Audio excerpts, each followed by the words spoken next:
Oh well, that's going. Hey JVM, how you doing?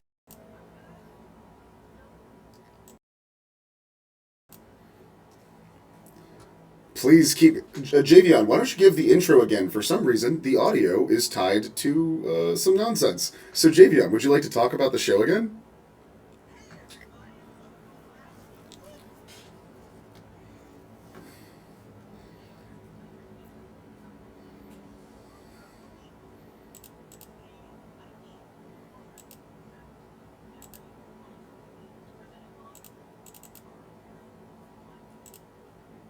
Oh.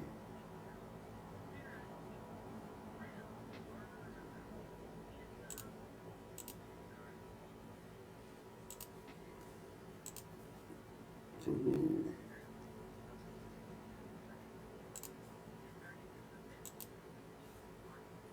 Yeah, see, we're having the problem where they can't hear you and they're only hearing me talk. No, they can't hear. They can't hear any of you because for some reason the microphones are the only thing. How about now? You guys talk. Hello? Testing, testing, Can you Hello? hear Oh testing. my us? gosh! Testing. There Hopefully you go. we're You are Hello? hearing. you are able to. Just Marcus. Say Get, octopus if you There can we hear are. us. We're no, here. you guys are here. Hello. I'm telling. Baby, we're I'm telling you guys you're back. No, Yes. just mark it. Yes, yes, No, yes, yes, stop! Oh, yes, wait, yes, Stop! wait. Stop! We are all here. They can hear us. I am the Yay! production person telling you this. We are good. Okay. Okay. How's it going, everybody? Welcome back to TableTakes Game Night. This is the third time I've done this intro. I'm just getting better at it every single time. Thank you for the practice. We're playing my favorite tabletop role-playing game of all time, and it's called Monster of the Week.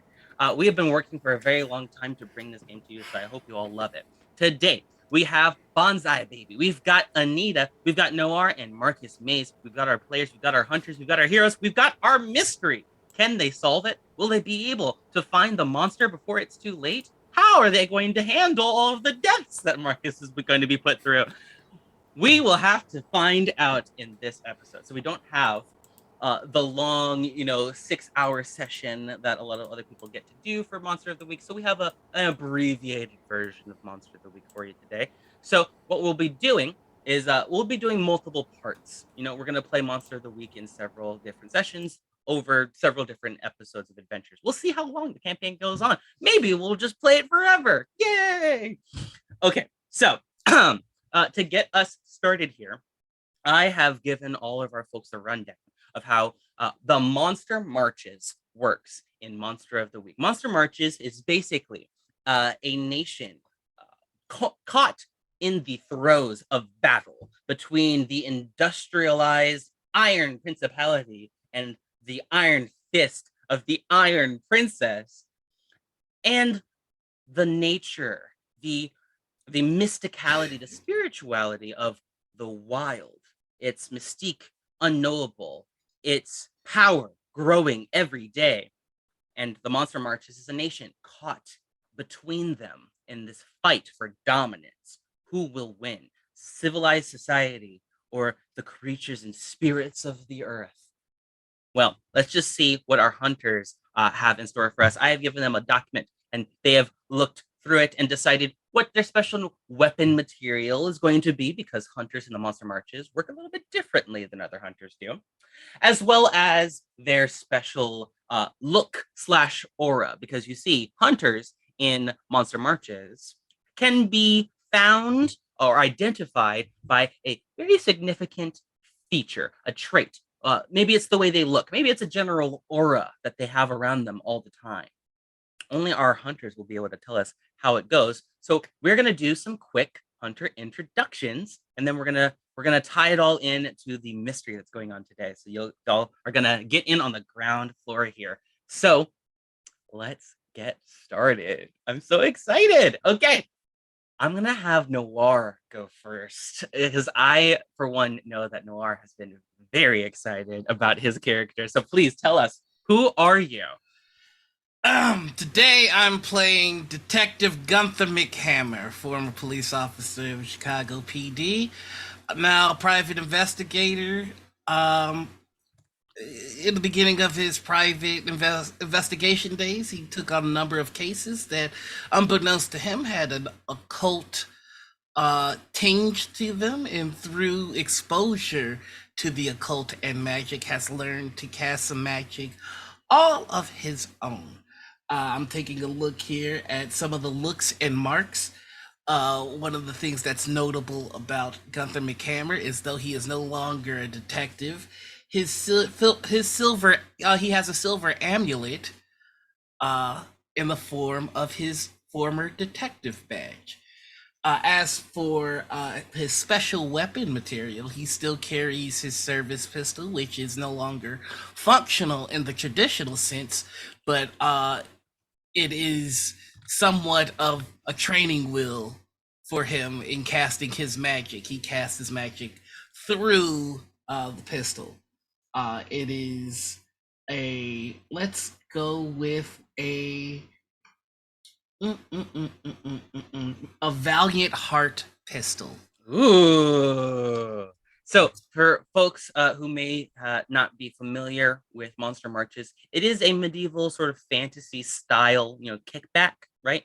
But it's got a lot more in common with The Witcher and like The Lord of the Rings than it does with maybe your favorite popular, fantasy realm. So there are prototype firearms in Monster Marches rather than what pistol you might be conjuring up in your mind. Think of one made out of wood and metal cogs and strange magics holding it all together. It's a volatile piece of machinery that you never know how it's going to work. It is never going to work the way you expect it to.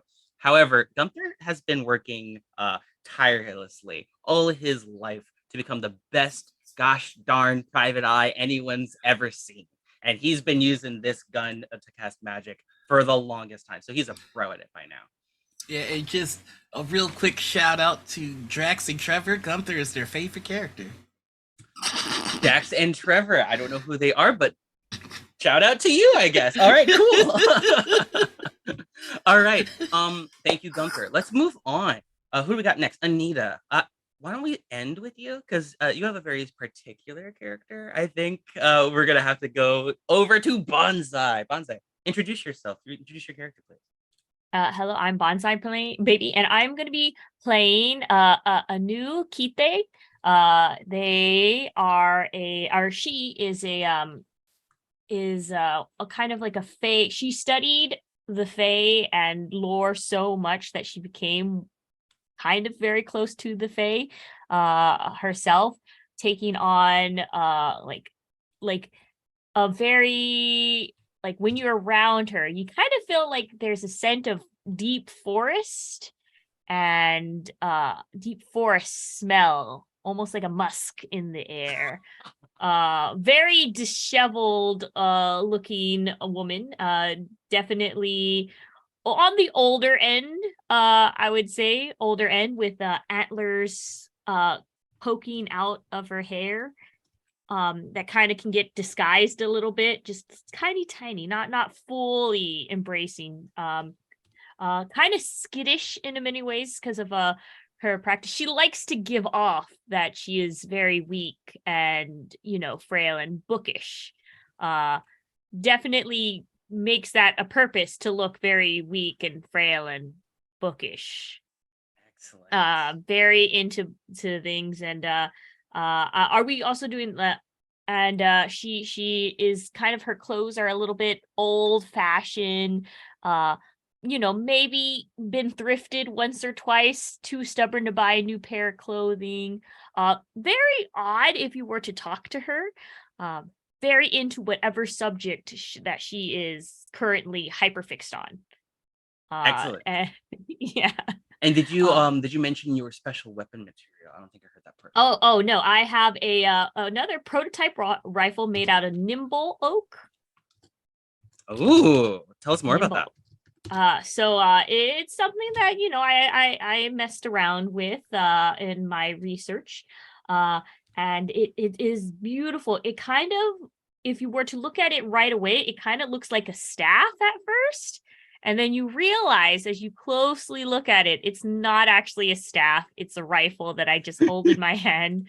But it's just disguised as a staff because I'm very old and frail, and I need this walking stick that I have, this walking staff that I need. Excellent. And it is very loud, so people know when it is a coming, when it is charged up. Excellent. Yes. Okay. Perfect. Perfect. So, I have just a quick question about your character. I want to make sure that I'm up to date as well as you. Um, so you said your character Anu spent a long time amongst the Fae of the Wild. Now, Yes. in what capacity was this? What was Anu accepted the way that most hunters aren't? Spirits of the wild are typically very difficult to have conversations with. Their inscrutable minds can boggle most who and try to interpret the strange symbols and weird garbled mush that they hear whenever they try to communicate with one. So in what capacity did Anu spend time with the wild or with the Fae of the wild? It was more of not a talking capacity, more of like a watching, because that's Anyu's thing. Anu is I wouldn't say stalker, I'd be enthusiast, very enthusiastic and, understands the Fae want their privacy, but obviously hung out enough that it kind of rubbed off in a way that it, the horns, more animal-like. If honestly, to be very honest, maybe if Anu was paying attention more, I fear that if she completely devotes herself to that, she might not be coming back. She might actually change into a form. I don't know. Excellent. Okay, that's really, really cool. Mhm. Let us just really quickly move on here, and we're gonna jump into Marcus's character. Why don't you tell us more about it? Absolutely. So I'm playing the unkindled play type. What is it called? Playbook. Playbook. Okay, I know board tabletop stuff. I'm playing the Unkindled playbook, which is heavily based off of Dark Souls, the Souls franchise, specifically Dark Souls 3. Thank you, Javion, for bringing this to my attention. I am so excited for this. Yes, so I am playing a character named Merwin Burgermonger. Merwin Burgermonger is, if you're unfamiliar with the Souls games, he has the similar issue where he can't seem to fully die. The Call of Fire. I've already failed to save the world and died. As time passed, the fire fades and it calls for me once more. So we'll see how this goes as time progresses. But I am very excited to be playing this part. To give you a little description of Merwin, he's about 6 foot, let's say like 6'7", gray skin, but there is kind of a fuzz. I wrote scales, but it's going to be more, it's a fur. A fur, kind of almost like with a canid almost face. Think of like a weird mashup of a dog, but with the lion from The Wiz. That's kind of the vibe I'm going for like a 7-foot tall dog lion with glowing red eyes. He has a couple of weapons. These 2-armed cestises, which are like kind of leather-clad hard metal things for punching, and probably the giantest bow that is going to be the least useful in any situation. It is probably the size of him, and it takes a long time to get out. Wow, that's very cool. Okay, so for all of us at home, we need to know something about the Unkindled that you've chosen. Absolutely. Here. For what purpose were you brought back from the brink of extinction? You were in a plane, a completely separate world from ours, where the dead souls rest, but you were snatched from the grips of death and brought back here to live again. Under what purpose? To help someone called the Chosen. And I'm sure Merwin knows who that is. That Merwin right? does know You who don't that need is. to say it, but okay, great. All right. Well, I think I'm very excited to see how all of you play with our final character, who is the chosen one. Anita, tell us about your character. Hey, um, I'm Opie. People say I got a big destiny. I don't know about all of that.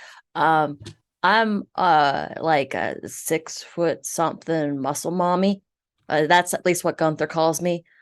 Um, and I mean, I kind of got like these dragon scales on my face, and my teeth are kind of pointy. But um, Gunther also says I'm built like something called a refrigerator. And I have something called a dumpy. I don't know. Oh no! Listen, uh, I got this sword. It's like magic, I think. It's princely steel, and it's magic. But it's kind of like a big ancestral blade, like a lot of chosen before me kind of held the heft of this thing, and well, I guess I'm like the next in a long line. I used to work with Anu a bit. We had the same teacher for a while. He didn't make it. And then like I guess Merwin was like supposed to be like me for a bit, but then died, and well, that happens, I guess. Yeah, so that's me. Opie. Excellent. Hi. Excellent. All right, sweet. I have to know, since the last time we spoke about your character, my assignment for you was to fully realize your fate and your doom and how they work together. Because as the chosen one, your destiny was prophesied. With your Mhm. abilities, you can save the world, but if you fail, all will be destroyed. It all rests on you. That's What gonna really is your suck. fate? So my fate is to save the world, even if it costs me my life. But I mean, I don't know. It's gonna be a hard time, I guess. Yeah, so you've got your mystical inheritance and you've got your true love. You have to save the world. This is your mystical inheritance, isn't it? Yeah, I gotta save the world. Yeah. And this is At least passed that's what they down keep to you. telling me.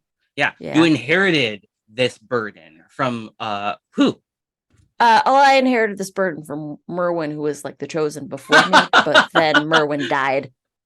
Well, how are you chosen then? Because if how is the process of selection from one It's to kind of like another? a death and rebirth kind of cycle thing.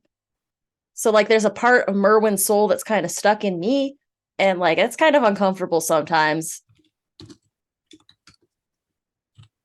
Oh, okay. So let me get this straight. Let me just make sure I got it all. I got it all in my head.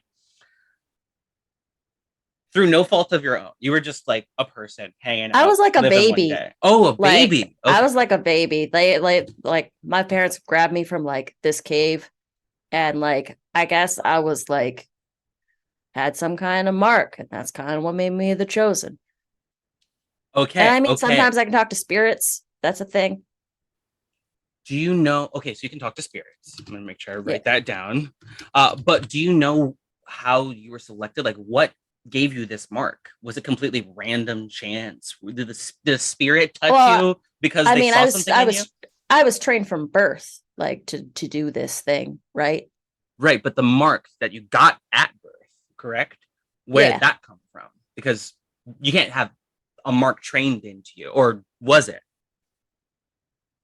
Well, I think it was like I had the mark, and so they grabbed me, and then they trained me. Right, right. So Yeah. the mark, that's what I'm asking about here. Yeah.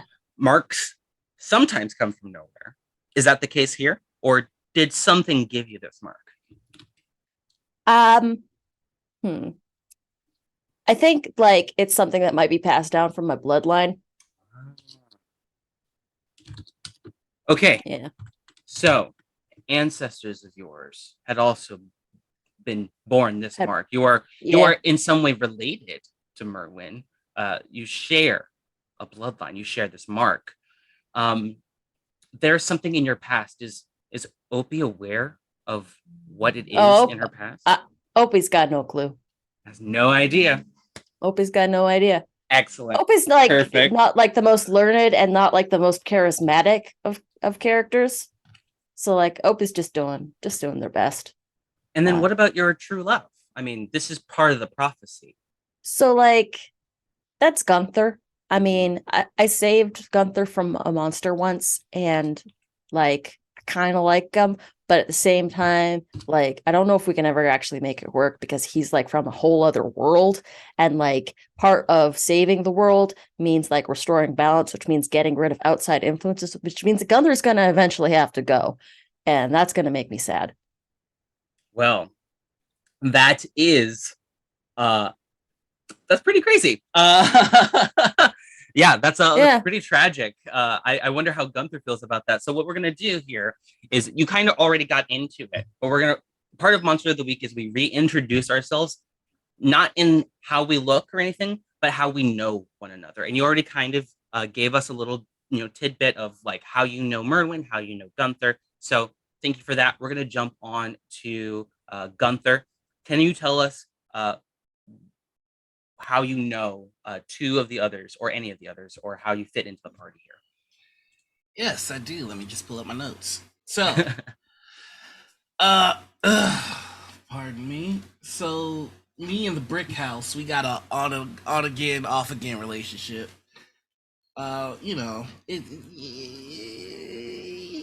Commitment issues and the like. Sometimes we get on, sometimes somebody's got to save the world or whatever. It's no big deal. So I have an old rivalry, which turned into a pretty tight friendship with my buddy Kite. And I'm investigating the murder of Marcus Merwin. Sorry. Yes, you're investigating the murder of Merwin. Now, there's a little bit of a kerfuffle going on. There's a little bit of a conundrum for you here because you see, Opie is only the chosen one because Merwin failed at some trial that happened that actually led to his death. So you would be privy to what these trials are, correct? You would know. Assume. Yeah, sorry, go ahead. I said one would assume. Yeah, absolutely. So you're investigating the murder, but that means you're also investigating the trials of what it means to become the chosen one, Destiny's architect. So yeah, you've got some stuff going on with Merwin's background and Opie's background and how it all pertains to that destiny. So that's gonna like tie you right in. So yeah, let's see. One thing that we need to do while we're doing this, part of Well, I'm the GM now, and I say that Gunther McHammer gets let's see, he gets a lightsaber. Yeah, let's give him that. Monster of the Week is Gunther. Am I back? Yes, you're back. Okay, I'm back. Okay, that was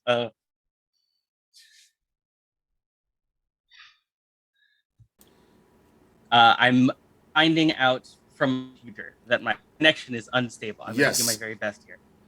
Okay. Gunther, choose another player feel close to, and that player is going to choose two of your ratings. These are your highlighted ratings. They are going to give you experience anytime you roll them. Now, for a reminder, what these 5 ratings are, we've got charm, which is your charisma, your communication skills. You've got cool, which is your ability to stay calm under pressure. Your sharp, which is your wit and intelligence. Your tough rating is your endurance, constitution, and strength. And your weird is your ties to supernatural. So choose somebody you think understands your character well enough to give you the right rating. I feel like there's no better way to know somebody than to hang out behind a Denny's drunk. And I feel like if I was hanging out behind a Denny's with anybody, it'd probably be Kite. Anu. All right. Yeah, Anu. That's your last name. Anu. Okay, Anu, why don't you choose one of the ratings for Gunther, and I'll choose the other. Okay. This What's is the going to be rating? this is going to be the way that Gunther gets experience. Whenever they roll this rating, they'll get experience. What are the options again? Sorry, Charm, cool, sharp, tough, and weird. I know he does like a lot. He's a real cool guy, they're a real cool guy, but also they do like, I don't know, when we get drunk enough, they do a lot of weird stuff as well. So I'm gonna go ahead and vote for the weird. Yeah, as a spell slinger, that's going to come in real handy. So, Nora, you're going to mark weird, and I'm also going to give you I am going to give you tough.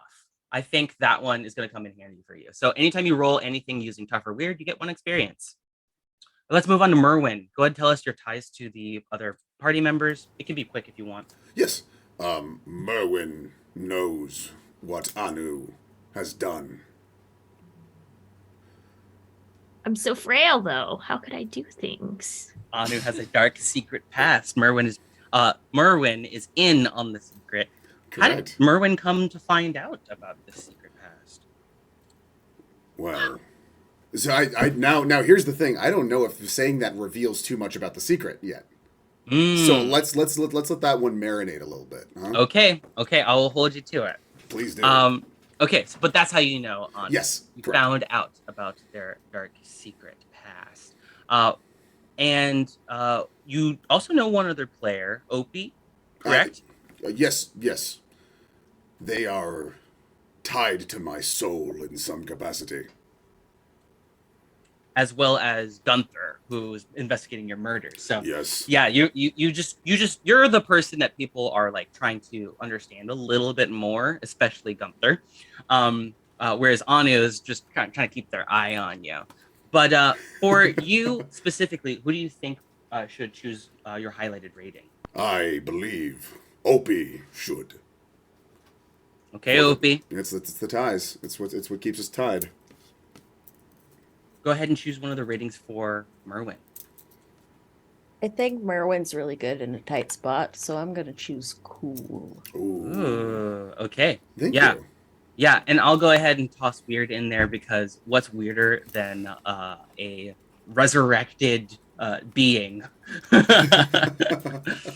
who's like tap dancing chicken. Oh, okay, yeah. I guess that would definitely be a lot weirder. I hope we don't see any of those. Oh. And Anu, how do you know the others? Well, Merwin caught me in a very exposed state is all I'm gonna say. Yeah, just exposed, you know. Yes. And then of course Opie and I, she's the one other person that knows of our master. I wasn't as attentive as Opie was. Opie was definitely the star pupil. I just liked watching. Do you remember your master's name? Sure. Yes. I will go ahead. It was I would say it was Charlie. Charlie. And what's Charlie like? Charlie, they were just kind of like very all-knowing, but at the same time, would deal out harshness in a very exact way. Definitely was someone who was very quick to the point and would get things done when they needed to. I actually don't know if Charlie was their real name. I think that's what they gave us as their name because their actual name was a little bit harder to pronounce. But they just said call him Charlie. Yeah, that makes sense. Yes, anyone who's teaching a chosen one or any number of hunters how to come into their own, their martial skills, learning to use their telepathic skills, their empathic skills, all of those things, that kind of person is somebody who's very, very wise beyond measure, but very definitely comes from a place you probably haven't heard of before, or has a past that is rife with all kinds of like mystical magics or weird tomes and runes and just all kinds of weirdness. So best to just call him Charlie and listen to what he's got to say, and hopefully he'll figure out how he'll help you figure out how you're going to what kind of hunter you're going to become. All right, go ahead and choose a character who's going to give you a rating, highlighted rating. I'm gonna go ahead. Opie, I think, is the one I will go ahead and choose because they were there part of my training. Although Gunther's fun, I think Opie understands what I can do more. All right, Opie, give Anu a highlighted rating, please. Anu's real smart.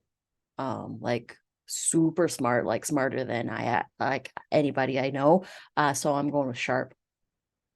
Absolutely.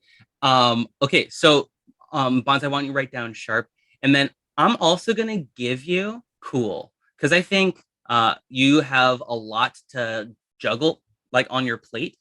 You've got a secret that you've got to keep hidden and hopefully keep the unkindled from getting out. You've got a lot of information that you're trying to gather at any time. You've got tons of stuff to manage, like your haven and all these massive weapons that you've got carrying with you. So yeah, let's see if you can keep your cool in this adventure here. And then finally, Opie, why don't you choose somebody to give you a highlighted rating? I'm gonna go with my sugar boo, Gunther McHammer. Excellent, Gunther, go ahead. Yeah, when you're built like a brick house, you gotta be tough to carry that dumper. So we're gonna highlight tough. Highlighting tough for Opie, and I'm also going to highlight sharp for you, Opie. I can see that you're going to have to use a lot of your wits in this adventure. Being the chosen one, you've got to keep a lot of, you've got to manage a lot, being the de facto leader of the group. Although you may all decide that maybe the chosen one isn't the leader. Maybe you'll decide that the expert should actually be the leader due to their knowledge, or maybe perhaps Gunther, being an actual investigator, should be the leader. It's up for you to decide. Monumentally bad idea. True. I said he was an investigator. I never said he was a good one. Okay, so to get started here, I'm just going to quickly remind you all that keep your hunter agenda close at hand. It's very important you remember to act like you're the hero in this story, because you are. Make your own destiny. Find the daggone monsters and stop them, and play your hunter like they're a real person. You've got your quick reference sheets there. It's got that hunter agenda front and center, so you always remember that, as well as some other moves that you don't need to keep track of while we're playing. But keep that in mind as we're going out here. So let me paint the scene here, and then we'll get started with any start of mystery moves that we need to get out of the way.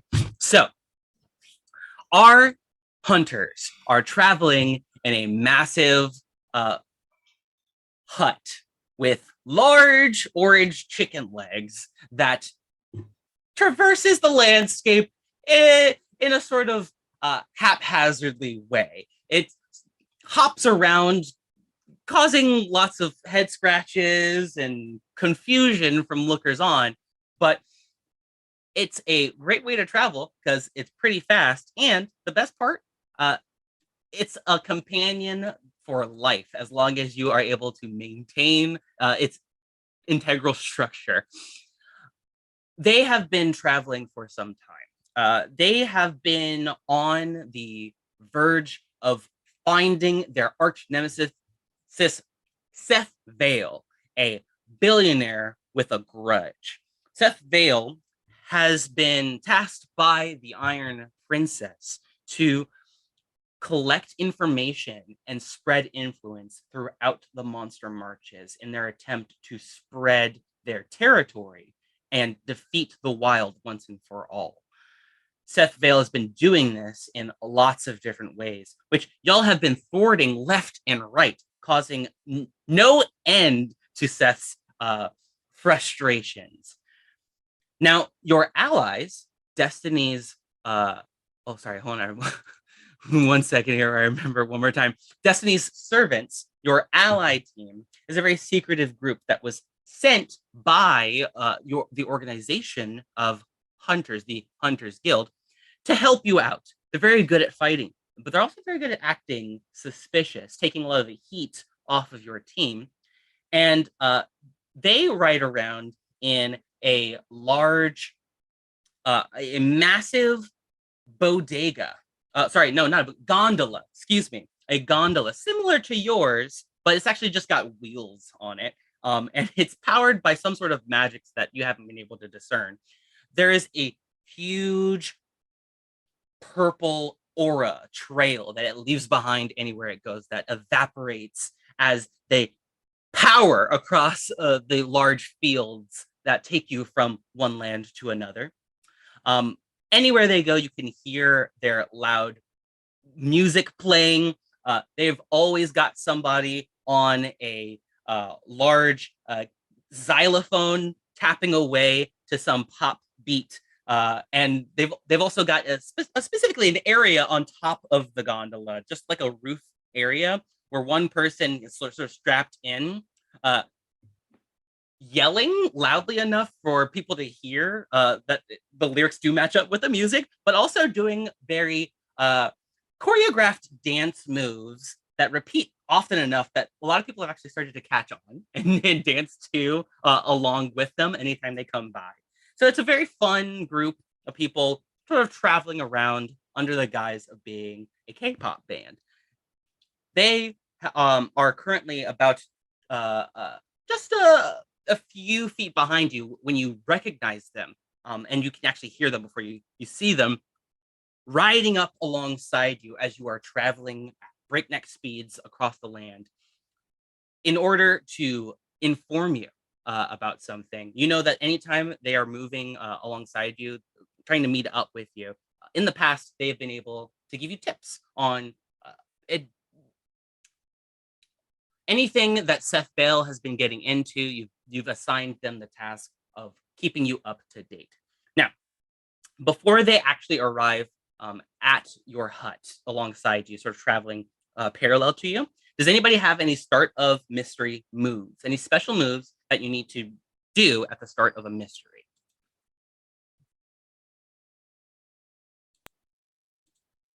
I do. I have Destiny's Plaything at the beginning of each mystery. I need to roll plus weird to see what is revealed about our immediate future. Excellent. Okay.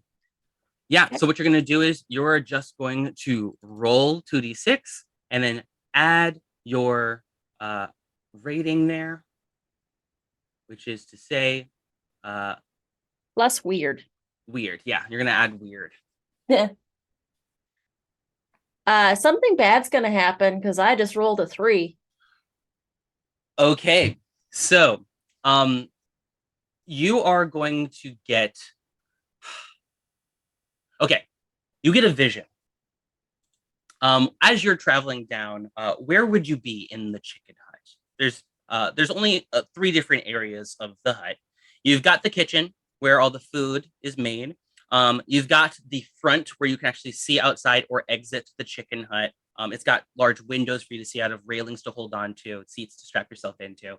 And at the very back, you've got the sleeping quarters and the armory, which are sort of combined into one that hold a variation on that special weapon that you were given, that was passed down to you, that everyone else was given a version of. I'm on fryer duty today, so I think I'm kind of like staring down as the chicken bubbles up and the fries are bubbling up for the hot oil, and I think that might be like a little bit hypnotic, and it might be a little bit like a scrying pool.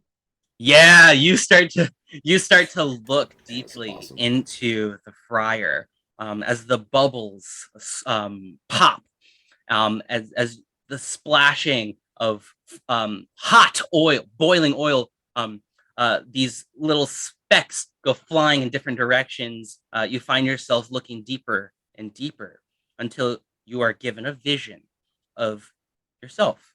There's this tiny little, very young version of Opie, this tiny little dragon scaled girl who's sitting alone in a room, who The room has no walls, it has no floor, no ceiling. It seems to have no shape whatsoever. There's only one thing in this room with you when you turn over your shoulder to see Seth Vale himself standing there. As you open your mouth to speak, he raises the weapon, your weapon, at you. Oh, that's not cool. And before you can react, you take one harm as you accidentally spill some of the oil that you were working with on yourself. That's just no actual effects, just one harm that you can heal up if you are able to get some first aid done. Starting great right off the bat. Well, I mean, I always have 2 armor, so it really doesn't matter. It doesn't. Exactly. Yeah, it's just one harm. That kind of thing. You're able to just watch it sort of just the scales on your hand sort of are glistening and shimmering, and it could have hurt, but you just wipe, shake your hand a little bit and shake it all off. Okay, so folks, Destiny's servants ride up alongside you, and you can see. Let me pull it up here.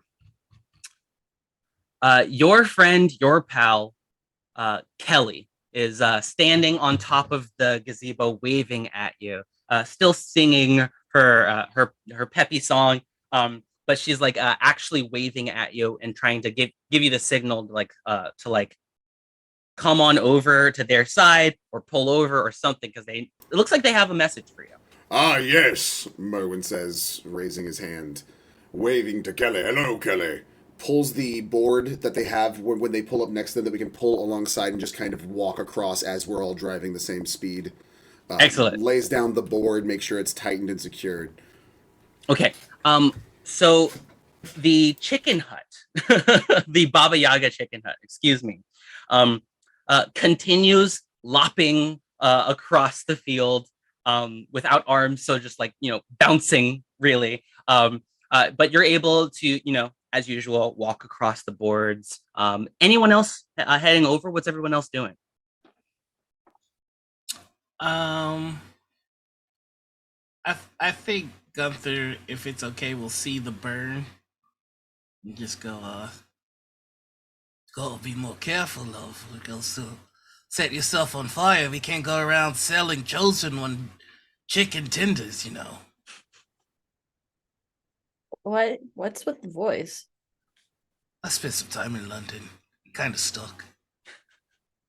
Yes, there's in Maroche, there is a version of London. It's called London, where everybody talks in the same accent. Yes, exactly. London with a U. It's London. Oh, I mean, it didn't hurt or anything. And Opie's gonna take the chicken out of the fryers and stick it under the magical heat lamps. Put some seasoning salt on them. You hear the food's cooking, slower than when it was in the fryer. Getting back down to that temperature where it's just right for you. We make that to order, or is that for yourself? I mean, I figured we could do a little bit of meal prep beforehand, have it sitting under the heat lamps, and then if someone comes around that wants to order the chicken. I mean, if you want some. I'm free to take one then. I mean, yeah. All right. That one. I'm just gonna grab a chicken tender. Okay. It's just gonna be a very small sheen of ice where he grabs it so he doesn't burn himself. You want some dippy sauce with that? What sauce we got? I mean, we got some barbecue, some ranch, some sweet and Anio, sour. what are you? Chosen! You can hear. I like to believe you could hear Merwin yelling for the chosen to come aboard now. Okay. While they were going through that whole monologue together, I will also tentatively be making my way towards. It's a little bit harder for me. I'm not as young as these other folks around here, so it takes me a little bit to cross to this board area. Just kind of Looking around. Hello. Yeah. So As may I make may I make a note? yeah, go ahead. Go ahead. As Anu passes Merwin, Merwin lets Anu pass, but you can see like Merwin's like a little like, okay, I know what you're capable of. I'm gonna let you go first. Yeah, so there's just this sort of wide enough to walk across, but thin board connecting the two traveling buildings. Um, you're able to walk across. It's a little rickety, a little wobbly, but you watch as the landscape passes underneath you. But you're able to keep your calm and move across and get over to the other side. You're soon joined by Opie and Gunther. Once everyone's there, Kelly is going to climb down from their post up there and join you all with Michelle. And the two of them are going to say, "Welcome." They're gonna greet you very fondly, very warmly, and say and ask you. Well, Kelly's going to ask, in fact, "Hello. How was your last encounter with the mechanized rats that you had to defeat in the basement? Hope they didn't give you too much trouble. How was our tip? Did it work out? They were delightful. We were able to eat and serve them. Thank you for the tip. Oh, so you're actually serving the food? How Oh did no, people feel about the? we did a pop up at the actual location outside of it. Well, everybody liked it. I Yes. thought that they were made with cybernetic materials. That Yes. Oh, allowed we them didn't to- actually serve the rats. We served Mm. the people outside where the rats were. Exactly. Oh, Yeah. oh, okay. We actually kind of came out with some nice. That's like you food know, service. Like you think designs. we don't. No. We're not going to serve people Oh. rat meat. Have you seen our rating? That's We have an A. unsanitary. We have an A We have an A. Yeah. So you you actually point back. There's a giant in the window. food grade placard framed beautifully. It just says like a giant red A, capital A on it. It's very, very proudly hung up on your chicken hut.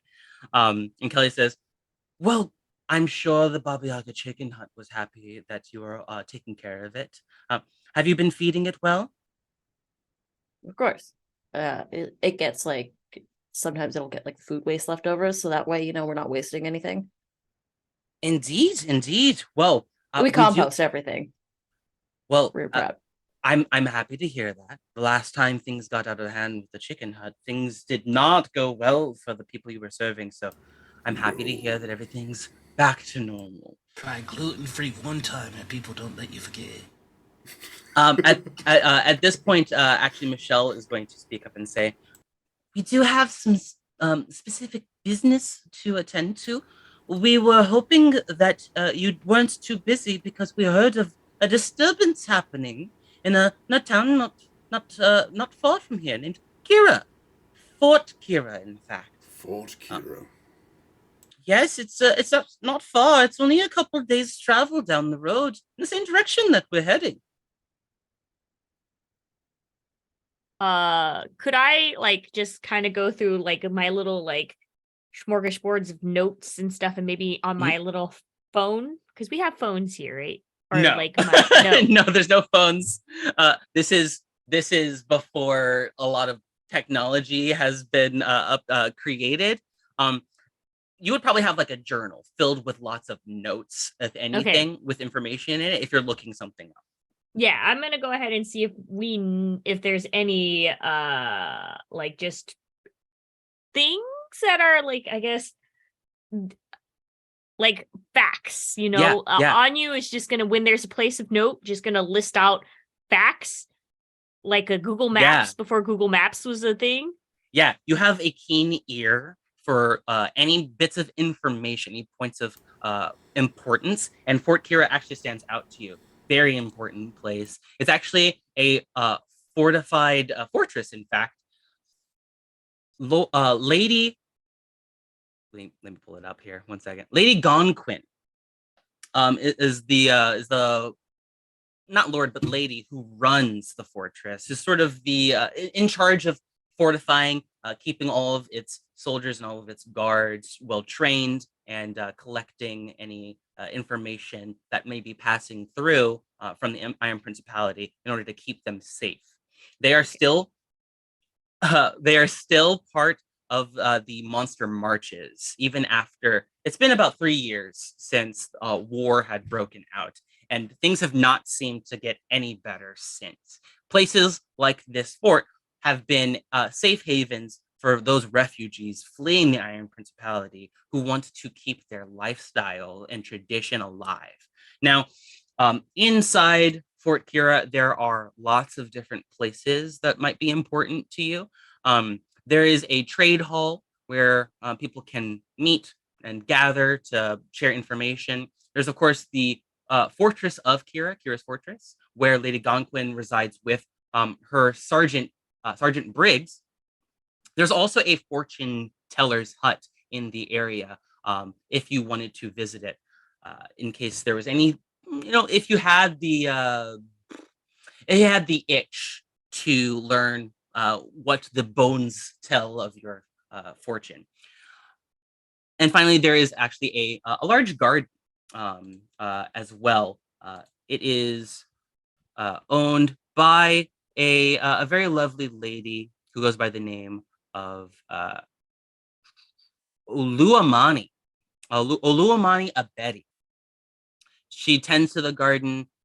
She is an important figure. People love her. She's just a very friendly neighbor. Now, all of that said, Fort Kira isn't a place where you would expect Seth to want to get involved. It's very heavily guarded, doesn't let anybody in who hasn't had a very good reason given to them by any of the other officials, like the lords or dukes of the land of the monster marches. So it strikes you as interesting, if anything, why Seth would be interested in this fortress. All right. Well, as I whip out my little journal, I tell them these notes and stuff and all these interesting facts about this and how there's refugees going to be there. And then I just proud off with a population last told of 1,692 and just all the little facts. Thank you, Anu. You seem to know a lot about the place. Perhaps, if you don't mind, you would be able to investigate? We've heard tell that there is a strange phenomena in the Fort Kira. There are rather peculiar, multicolored clouds hovering over the fortress. It's had some of the townsfolk worried, and there's also a large tower that's been erected. It's got Seth's logo on it, so we assumed that it had to have been his, but we couldn't get inside to ask any questions. If you're able to get in, perhaps you can learn more? Perhaps. This seems right up our alley. I'm looking for a new case to take on, but kind of wondering, what's payment look like? Oh, payment. Oh, we work for you, do we not? Do you? Usually, you're able to work out some sort. In the past, anyway, you've been able to work out some sort of deal with the people that you've been helping. It is my understanding that you are still working at the kindness of your hearts, but if you require such payment, perhaps you can ask the lady herself, Lady Gonquin. I'm sure there's a reward to be collected.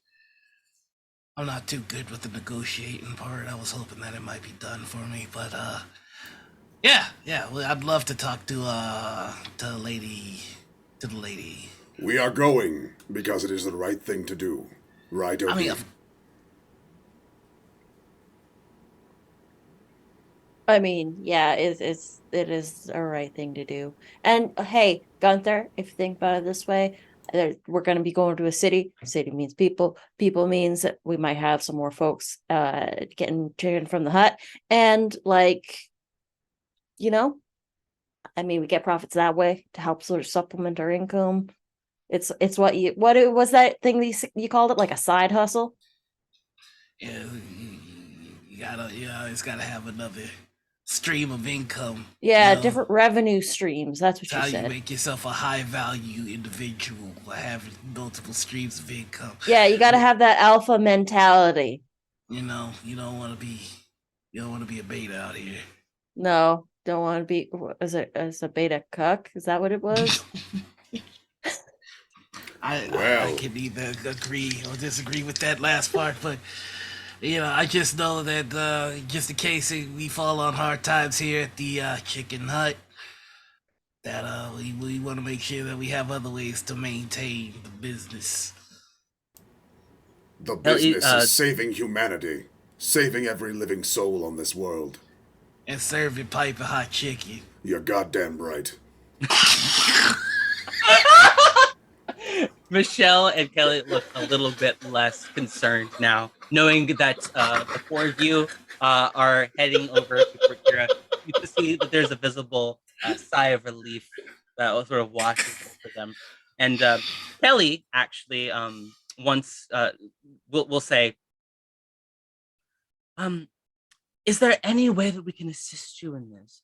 We did make attempts to infiltrate the fortress and perhaps gather more information, but we were unsuccessful. But is there any other way that do you have any assignment for us?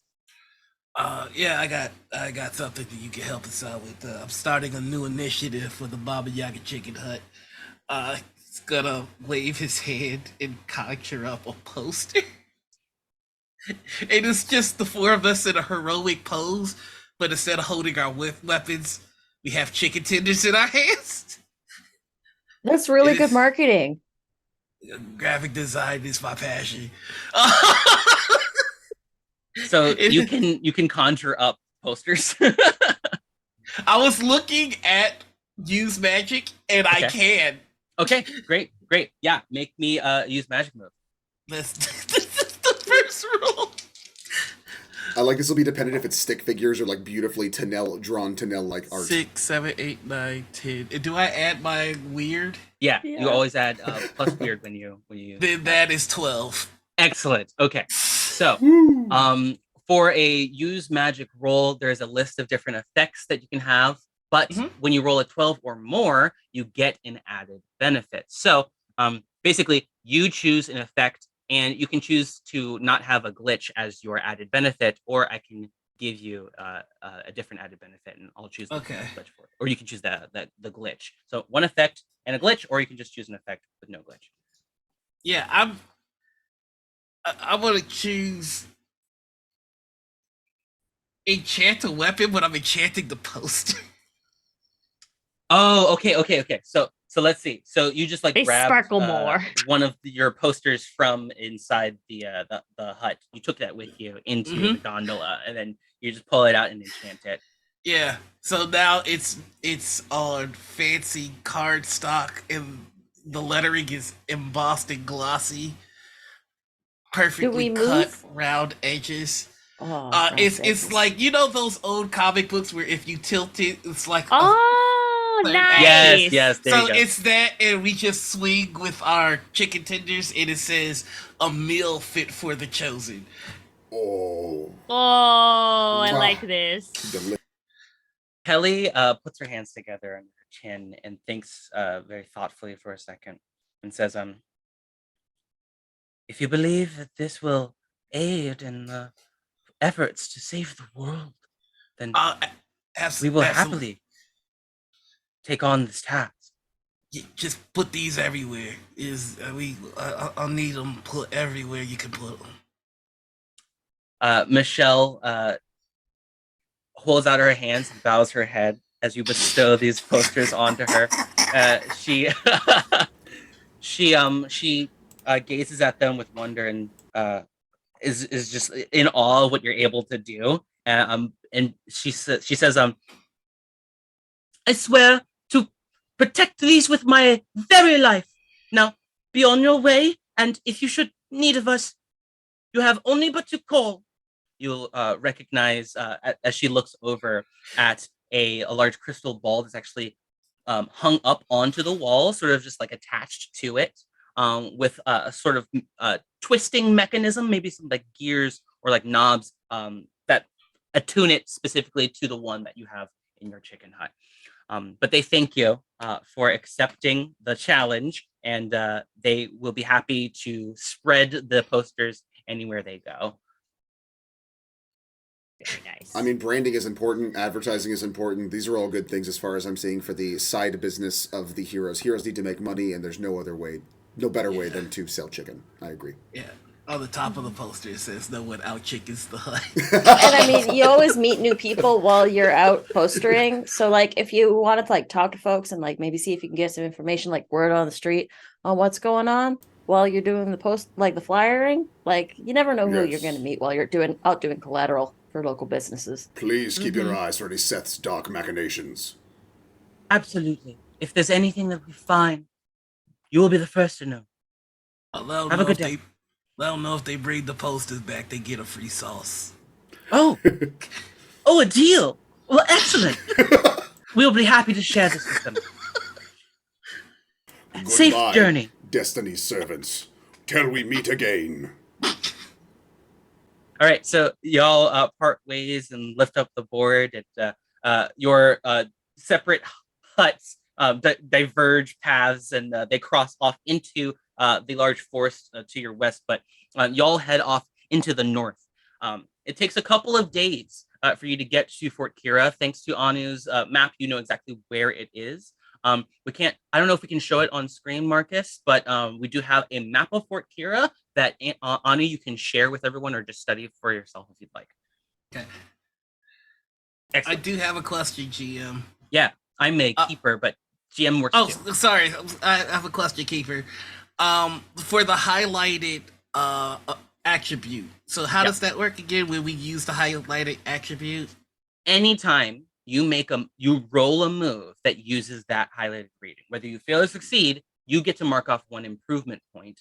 And once you get 6 improvement points XP basically, you'll be able to get 1 improvement, and that's automatic. And then you just erase all your checks on those improvement tracks, Gotcha. so you can start accumulating more. Now that goes for any moves that you roll and you fail as well. So actually, Opie, the roll that you failed gave you 1 experience, even if it's not the highlighted rating. Any failure I marked it down. is 1 XP. Perfect. All right. So yeah, a couple days you have in your in the Baba Yaga chicken hut. As it trots along the countryside, there are several things that you can do in order to prepare for your arrival.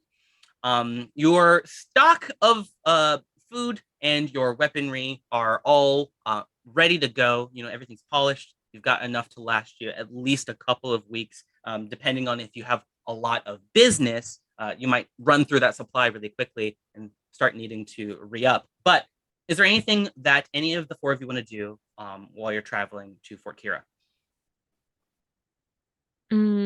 I think I'm just gonna go ahead and look up in my lore library that I have, because it's like, is it like yeah, I think I made it so it's like a kind of like a separate place that I can just kind of like Right. Doctor Who into. Yeah, okay. If you want to take an extra day and stop off by your library before you head to Fort Kira, totally fine. Oh, no, never mind. Oh, okay. Yeah, no, I don't want to. I'll just like, yes, no, mostly I am going to just go over my notes of things about this place. Excellent. Okay. So you just flip through your notes. Are you looking for anything particular? Like, I guess recent refugee numbers coming in, or like you said, there was like they said that there's this blue cloud above the Multicolored clouds. There's multicolored cloud. Various different clouds of different colors. I'm gonna see if that is in the notes in the town. Like maybe it isn't just a one-off thing. Maybe it's happened before in the past. Okay, so now what we're gonna do is you're going to make a move called Investigate a Mystery. Yeah. So what you're gonna do is you're gonna roll your 2d6 and you're gonna add your sharp for this move, and depending on your roll, you might get to ask some questions. There are some questions that you might not be able to ask based on the fact that you're literally just looking at a book of notes that you've taken from your various adventures, whisperings, and what you've heard tell about Fort Kira up to this point. All right, I got an 8 total. Okay, great. So that means you hold 1. You can spend it. You can spend it now, or you can save it for later, but you get to ask one of those questions on your reference sheet under Investigate a Mystery.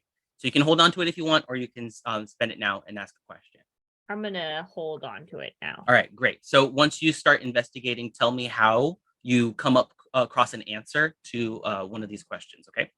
Mhm. And then I'll tell you the answer. All right. Anybody else want to take care of anything on the way? Going once? Go Since ahead. I wasn't probably doing gonna- any. oh, go Oh, ahead. go ahead. No, I you was go just ahead. gonna say, Obi's probably gonna go up onto the roof and do some training. Excellent. Okay, Ooh. yeah. So, Opie, would you mind if Merwin joins you? Absolutely, Merwin can join me on that So one. Merwin and Opie are training together. all right, yeah. So, Opie, you and Merwin climb up onto the roof of the chicken hut. Do you wait for it to stop, or are you just gonna like keep sparring as you're traveling? Oh, I think we're gonna spar as we travel. It's gonna be like a cool travel It's more montage. cinematic that way. More cinematic that way, obviously. You gotta go for the cinematography. And like sometimes when you pass by and people see you up on the roof doing stuff, then they're enticed by that and they'll come into the chicken hut. Exactly. Okay. All right. Great business So, Kind of like those sign spinning things. yeah. Yes. Okay, so the two of you sparring up on the roof are both going to get +1 forward on your next kick some butt roll. Yes. As you maintain your footing, as the chicken hut does its best to maneuver across the road and avoid any obstacles that it needs to, you're going to have to learn to keep your footing, make sure you keep your balance, and as well as keeping each other in check so you don't like knock each other off the building. And in doing so, you manage to teach each other something, but also get a good warm up in before you head in. So, Yeah. remember that So +1 Opie's forward on your taken next kick some butt roll. the big sword that she has that's like the sword of destiny and is sort of like taped a big poster to it that says Baba Yaga's Chicken Hut, and it's actually starting to practice spinning that too, like one of those sign spinners. Yeah. You can Merwin's see doing people some on the fire ground who are enhancements. watching you spin it and are like sort of pointing, keep catching notice of it. Merwin, what are you gonna say? Yeah, Merwin's assisting by shooting some extra pyrotechnics, little bit of pyro balls from his hands, just to kind Yeah. of give it a little bit of flair. Yeah, okay. Y'all have managed to get the word out about You've the Baba increased your Yaga revenue Chicken Hut. 5%. People are definitely aware of the Baba Yaga Chicken Hut now, if they weren't before. It is a spectacle, if nothing else. So, Gunther, anything for you? I was gonna try and do help someone out for Anu, but instead I'd like to since we're going to a place with some potential threats, I'd like to one of the options for use magic is to observe another place or time. Ah. Okay, so what Ooh. are you looking to observe? I'm trying to scout ahead to see to kind of check in on where we're going before we get there to make sure we're not walking into any traps or anything like that. All right, go ahead and make your move. Use magic. You said you weren't a good detective. I'm good at protecting myself. Yeah. That's a 9. A 9. Okay, great. So you get to choose your effect and your glitch.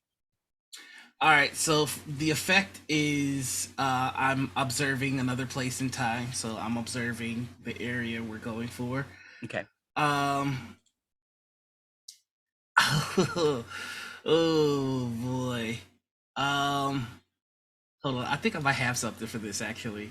Ooh. When you use magic, you get to choose one of the following instead of losing control of magic. I'm gonna say the preparation and materials for the spell are ruined. Oh no, I'm gonna put. Oh, these both suck. Oh. I think you actually read your character sheet and you can see, oh, that's not exactly what I wanted. Trigger all of the Gunther, glitches but one. I think you actually chose consumables and foci as your tools and techniques, right? So you can choose that one. True. And we still have a ways to go, so I could just re-up on the stuff. So I'm gonna choose that. I'm gonna choose that glitch. So you destroy your materials in the process of trying to. Mm-hmm. Okay, yeah. So you are trying to see forward into the into where you're going, into the Fort Kira. So you're probably Right. just trying to see like what's going on in the surroundings. So Mhm. you'll pull out some shards of glass, and as you sprinkle them onto the ground as you're passing along, you're chanting. Uh, you're actually just literally just dropping them, and you accidentally drop the whole bag. So now Every time. all the glass is just like, oh, well, it's gone, but at least you get to see Fort Kira. Mhm. So you see a large farm, and your gaze sort of sweeps over the fields of wheat, corn, and rye. You can see a farmer tending to her crop very diligently, working away at it. But as you pass by that, you actually see the guards posted at the tops of the posts around the wall of this fort. And you can also see the large gates also guarded on the ground. And it appears that nobody is around. Nobody's attempted to come up to this fort. So you can also see the clouds above the fort. You can verify that they are multicolored. So there's like all different kinds of colors. They don't appear to be moving, but they are very, very high up into the air, about 15,000 feet up. They're not moving so much, but you also see the tower that Kelly told you about. This massive spire was built into the center of the fort, and it goes all the way up into the sky, about, I'm going to say like 400 feet up. You're not actually able to tell exactly how many you can measure from here. Is there anything else you're looking for? I'm mainly looking for threats, and it sounds like the spire is where we're gonna have to go. I find it interesting that the about the guard situation, but I think I'm gonna focus a little bit more on the spire. All right, go ahead and read a bad situation, which means I you're going to was roll 2d6 and then add your sharp. I was hoping you would say that because I have my third eye open. When I read a Oh. bad situation, I can open up my third eye for a moment and take in extra information. I take a +1 hold on any result of 7 or more, plus I can see invisible things. On a miss, I still get 1 hold, but I'm exposed to supernatural danger. Unfiltered hidden reality is rough on the mind. Okay. Ooh. Yep. All right, why don't you go ahead and make that roll? You got this. Okay. You got this, Gunther. Oh, I actually do have it. That is 6, 7, 8, 9, 10, 11. 11. nice. Okay, Oh gotcha. no, it is. It's in fact 12. There you Oh, go. well, there you go. Okay, so let's see. Take +1 hold on any result of 7 or more. So you get an extra +1 hold. Holy crap, that's 4, right? Uh, let me see here. 1 second. I wanna miss- I think for the advance on the bad situation, you also get to ask the keeper question that's not listed. Yes. So okay, we're taking it all in together, right? I'm so sorry. I've just Yeah. I'll figure it out. So you got No. So you got your 12 and you got Mhm. your third eye. You can see invisible things, but you can also get +1 hold, which means that's on top of the 1 hold that you get from, sorry, a 10 plus, right? Yeah, you get 3 + 1. So you have 4 hold. You get 4 questions, and one of them can be spent to ask me a question that's not listed as well. Okay. But right now, from what you're seeing, you don't see anything invisible from your third eye. Okay. And like anybody that's watching can see like the skin slits open, and then there's just an eye that opens up, but it's all white. Yeah, it's a pretty on disturbing sight. It doesn't make any sound; it just opens. you just if you go through a trance and you look at and you get out of the trance, you're just gonna see Anyu's face just staring at you, wide-eyed with a notebook. Literally just studying you. Yes. So Gunther, you can spend these 4 now, or you can wait until you get a little bit closer. But anytime you use a hold, you have to describe how you've come to get the answer that you're looking for. I'm only gonna spin 1 now. Mhm. And the question that I'm asking you, Keeper, is there anything that looks like a particular threat to Opie? Yeah, so getting in is going to be really challenging. Kelly and Michelle both told you that it's gonna be a challenge. They weren't able to get in themselves. You're probably gonna get stopped at the gate. If you were able to figure out somehow uh, how people are able to get entry, you might be able to figure out what you can do to prepare and actually get yourselves inside, so you don't come up against any conflict with them. Then But I'm those so guards are sorry. the big threat. I'm so sorry I lied because I am going to spend one more to ask the question, what's my best way in?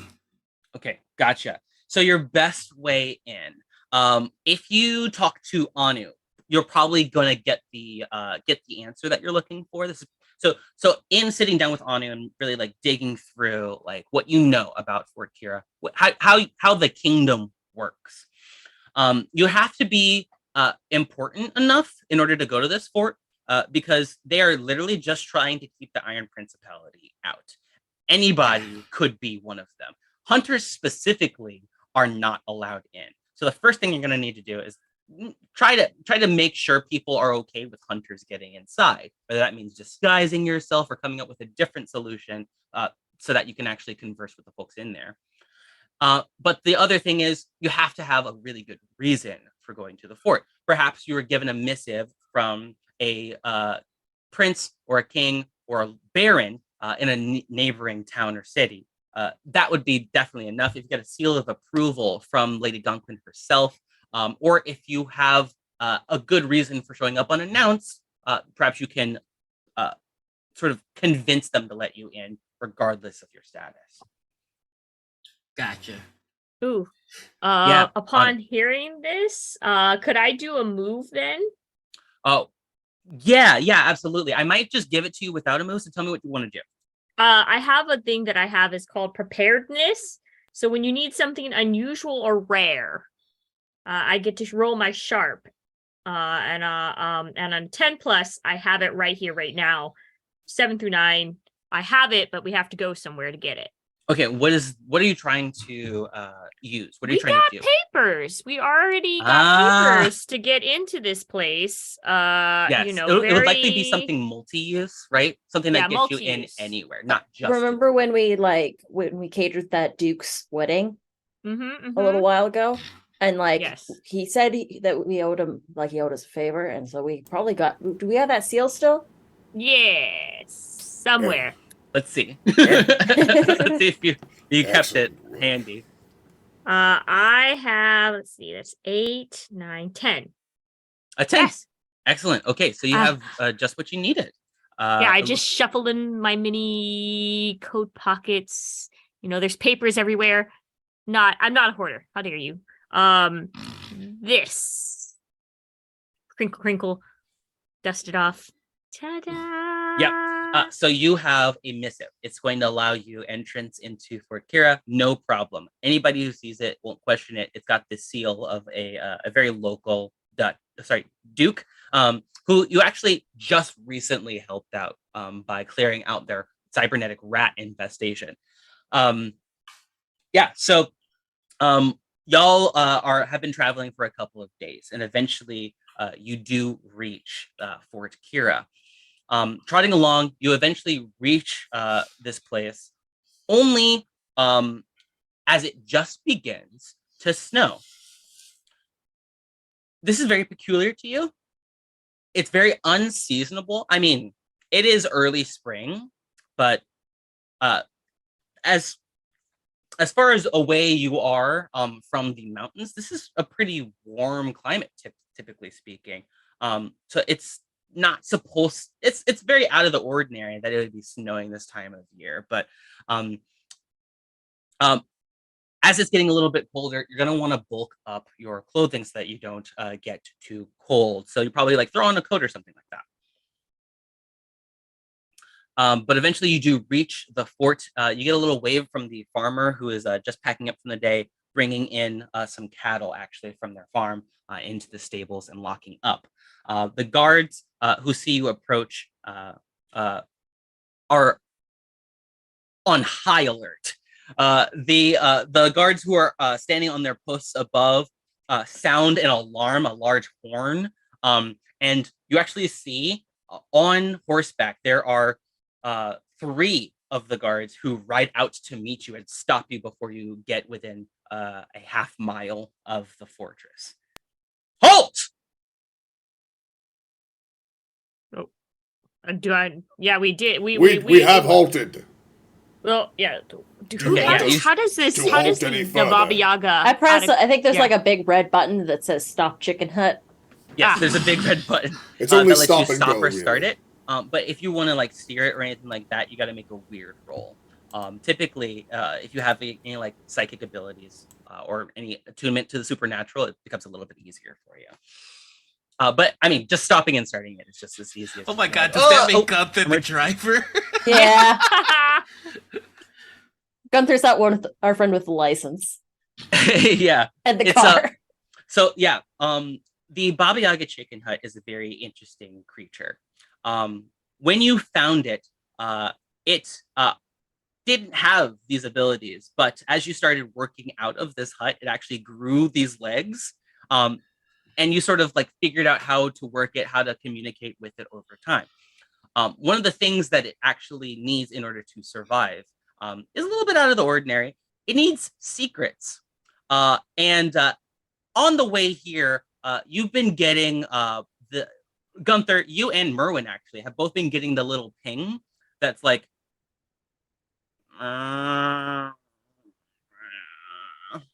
that's the sound of the chicken hut's tummy rumbling. All right. Who's feeding it this time? I'll do it. I'll take care of it. I have a lot of stuff I need to share.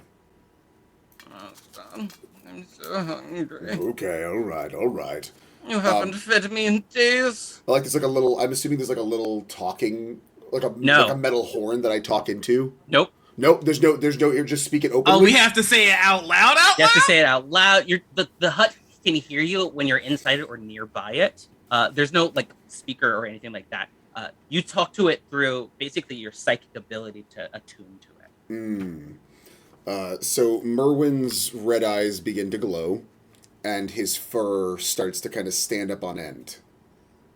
Mm-hmm. But you actually used a very specific kind of words that mean I don't have to verbalize what I'm saying. Exactly. So you could just see Merwin kind of, his eyes glow, but you can still see the glowing through his closed eyelids now. Mm-hmm. And as he takes a deep breath, everything has been released. Master, the secrets, please. Will you feed me something juicy? I've been hungering for. Oh, it feels like forever. How about this one? And he thinks real hard. Okay, so I need you to tell me what the secret is. Okay. You can communicate it without anybody else hearing you, but what is it? The juicier, the fuller, the chicken. The secret is that we actually did serve some of those robot rats. Master, this is juicy. Oh, I can feel my stomach. Oh, it's bloated with intrigue and gossip. Oh, thank you. That's almost what they said to us when their stomachs were bloated with metal and sharp things. Oh, Master, thank you, Master. Oh. You feel you have satisfied the Baba Yaga chicken hut's hunger for now. Okay. Interesting I voice. have filled it to completion. So the chicken hut skids to a halt, and sort of just like kicks the ground a little bit after having stabilized itself, and the guards, terrified, shout at you. What manner of witchcraft is this? Are they asking that? They shout Conjuration with a little bit of evocation. And a little divination on top of that. For good measure. It's about drive. It's about power. Yeah. It stays hungry. It devours. Yes. Secrets, indeed. actually. Secrets, though, yes. Yeah. Know what you are, but you go back to the depths of hell where you came from! I cannot! We got a permit.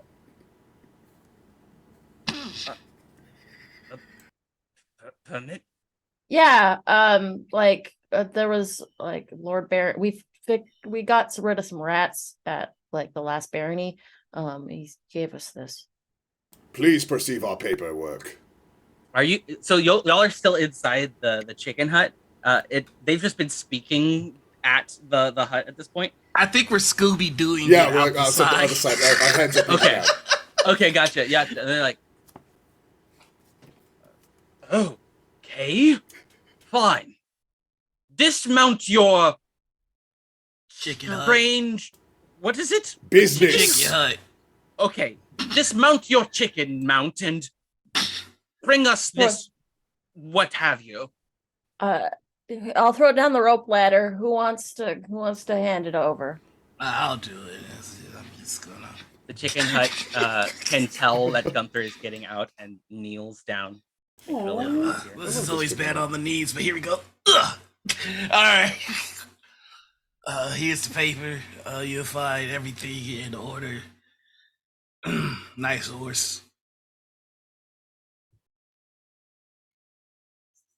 The chicken must remain outside the fortress.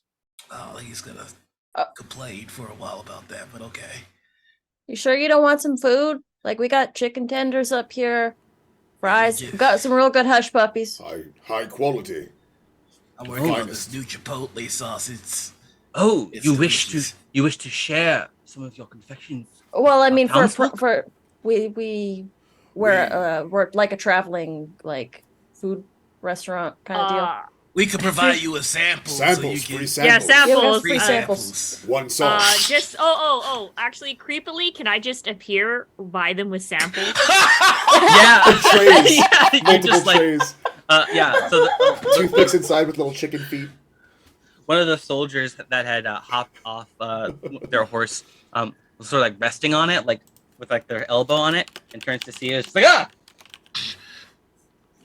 I'm good. The other two are just like, you wish to sell your wares? Fine, you may do so here. Do not bring this thing closer. You may enter the fortress, but you're really gonna want to try these tenders, though. you may enter the fortress, but we will have someone speak to you first. Right. Okay, so we're gonna have to pause here. I love this group. You So, must try the y'all have, hickory smoked barbecue. Y'all have managed to convince the guards that you mean no harm and that you wish to enter and that you Did they are not see actually my allowed, smile and eye contact? You are allowed to enter. That they will pass along the sealed script that you have with you. But that's gonna do it for today. Next week we'll pick right back up here and you'll actually get inside the fort and start really digging into the investigation of this mystery. Thank you all so much for joining me today. I had a blast learning about your characters, your playbooks. We are going to toss it on out here, but thank you so much for joining us. We'll see you next week. I think that's everything. Yeah, Take this care, everybody. adventure is finger licking good. Oh my Oh, god. please, tell your friends. Tell your friends. Combat your